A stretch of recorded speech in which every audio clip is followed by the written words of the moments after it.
সোমবারের পর মঙ্গলবার সিআইডি আধিকারিকরা শালবনী থানা এবং কর্ণগড় গ্রাম পঞ্চায়েতের কার্যালয়ে আসে। দীর্ঘ প্রায় 6 ঘন্টা ধরে কর্ণগড় গ্রাম পঞ্চায়েত কার্যালয়ে তদন্ত চালালেন সিআইডি আধিকারিকরা। পঞ্চায়েত প্রধান সরস্বতী মান্ডিকে জিজ্ঞাসাবাদ করা হয়। সিআইডি সূত্রে খবর, এদিন পঞ্চায়েত কার্যালয়ের একাধিক নথি খতিয়ে দেখা হয়। অভিযোগ, যে সমস্ত জমি নিয়ে জালিয়াতির ঘটনা ঘটেছে সেই জমির উপর কিভাবে পেট্রোল পাম্প, বার, হোটেল সহ বিভিন্ন বাণিজ্যিক প্রতিষ্ঠান তৈরির অনুমতি দেওয়া হয়েছিল তা খতিয়ে দেখছেন তদন্তকারীরা। পাশাপাশি তদন্তের স্বার্থে বেশ কয়েকজন ব্যক্তির তথ্য সংগ্রহ করেছেন সিআইডির আধিকারিকরা, এমনটি সূত্রের খবর। এদিন একাধিক ব্যক্তিকে জিজ্ঞাসাবাদ করা হয়েছে এবং বেশ কয়েকজনের ভিডিও স্টেটমেন্ট রেকর্ড করা হয়েছে বলে জানা গিয়েছে। অন্যদিকে শালবনী থানাতে এদিন প্রাক্তন বিধায়ক সুজয় হাজরাকে জিজ্ঞাসাবাদ করেন সিআইডির আধিকারিকরা।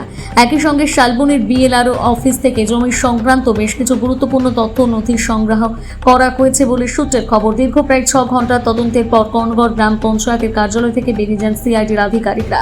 তদন্তকারী আধিকারিকরা এই বিষয়ে কি জানিয়েছেন শোনাব।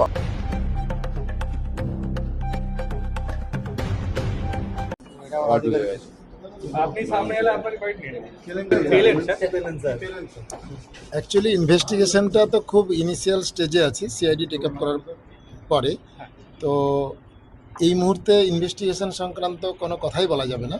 তার জন্য আমাদের সিনিয়র অফিসাররা আছেন, সুপারভিশন অফিসাররা বলবেন।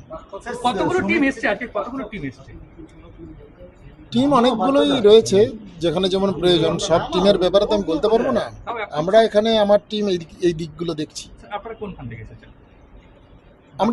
আমি সিআইডি টিম, আমরা ভবানী ভবন থেকেই, আমি হেডকোয়ার্টার থেকে এসেছি। কি বলছেন?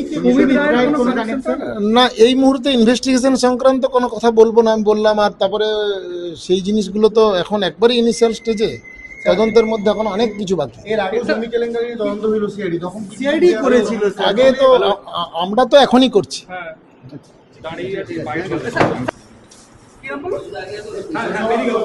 জানতাম না, আর আগে প্রধানও ছিলাম না।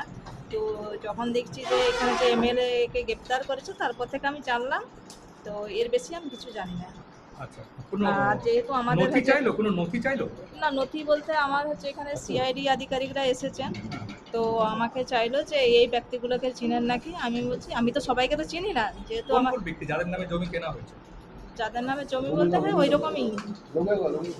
তো সেই জন্য এবারে হচ্ছে আমি যেহেতু সবাইকে তো চিনি না, কারণ গ্রাম পঞ্চায়েত মেম্বার ওনারা চিনবেন, আমার ট্যাক্স কালেক্টর আছে উনি চিনবেন। এই ওনারা যা রিপোর্ট দিবেন তারপর পাশে আমি রিপোর্টটা দেবো। কজন এসেছে? মানে সিআইডি 3 জন এসেছে। এখানে কি পঞ্চায়েত অফিসের উপর কোনো অভিযোগ আছে? না না, কোনো অভিযোগ? আপনার নামটা একটু বলুন। সরস্বতী মান্ডি।